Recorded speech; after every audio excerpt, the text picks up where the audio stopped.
جریر بن عبداللہ رضی اللہ تعالی عنہ نے کہا کہ حضرت صلی اللہ علیہ وسلم سے میں نے نماز قائم کرنے اور زکوٰۃ ادا کرنے اور ہر مسلمان کی خیر خواہی کرنے پر بیعت کی۔ صحیح بخاری حدیث نمبر 57۔ جس دن مغیرہ بن شعبہ حاکم کوفہ کا انتقال ہوا تو جریر بن عبداللہ رضی اللہ تعالی عنہ خطبے کے لیے کھڑے ہوئے اور اللہ کی تعریف اور خوبی بیان کی اور کہا، تم کو اکیلے اللہ کا ڈر رکھنا چاہیے، اس کا کوئی شریک نہیں، اور تحمل اور اطمینان سے رہنا چاہیے اس وقت تک کہ کوئی دوسرا حاکم تمہارے اوپر آئے، اور وہ ابھی آنے والا ہے۔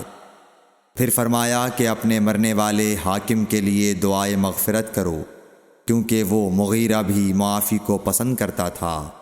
پھر کہا کہ اس کے بعد تم کو معلوم ہونا چاہیے کہ میں ایک دفعہ حضرت صلی اللہ علیہ وسلم کے پاس آیا اور میں نے عرض کیا کہ میں آپ سے اسلام پر بیعت کرتا ہوں۔ آپ نے مجھ سے ہر مسلمان کی خیر خواہی کے لیے شرط کی، پس میں نے اس شرط پر آپ سے بیعت کر لی۔ پس اس مسجد کے رب کی قسم کہ میں تمہارا خیر خواہ ہوں۔ پھر استغفار کیا اور ممبر سے اتر آئے۔ صحیح بخاری حدیث نمبر 58۔